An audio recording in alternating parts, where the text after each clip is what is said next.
the pendulum has swung in two directions now.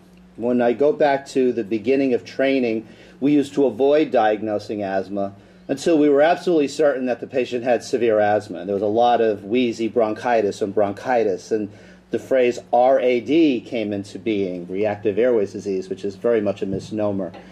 And as the 80s moved on into the 90s, we started diagnosing asthma more aggressively with the concept that by diagnosing it early, treating early, we would improve outcomes and improve quality of care. And in fact, that is true. We do that.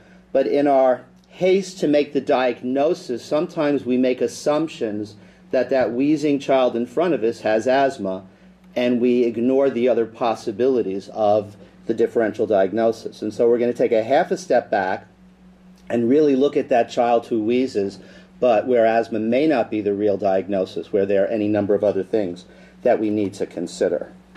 So wheezing is a noise, and it's a noise that indicates a narrowing. It's a whistling noise, and the thing to remember is that the word wheeze, as used by a parent, is going to be a very different expectation than the word wheeze used by a doctor. The definition of wheeze by a parent is very much colored by their own experiences, and it really generically means any noise that comes from the chest. A parent will call a wheeze when you get a good history, it's really more congestion or rhonchi or stridor. So you really have to make sure that when they use the word wheeze, it's the same word with the same definition that you or I would use. And that's a whistling noise in the chest, very specifically, and it comes from the narrowing of the airways, and it's heard predominantly on expiration. And that's the definition you give a parent, and make sure they're using the word in the same way that you're using the word. Because when a parent says, my child is wheezing, their definition is any one of these things, as we've already said. It may be the whistling noise, but it could be just rattling, a congestion.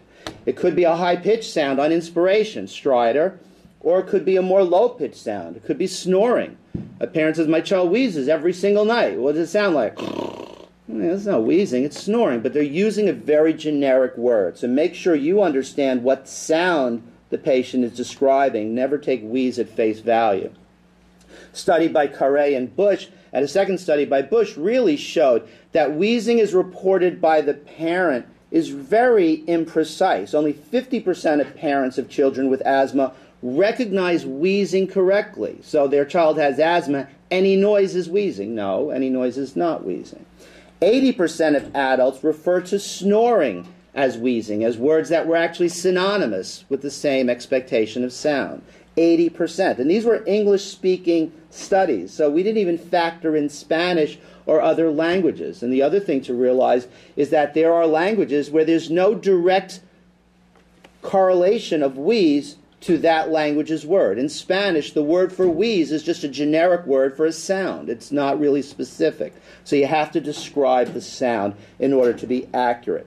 And it also underscores the fact that when we read asthma studies, any asthma outcome study that relies only on parent questionnaires, telephone interviews, and surveys has a very low accuracy, has an inherent error in the interpretation of the parent to the child's symptoms. So always take those type of studies with a grain of salt.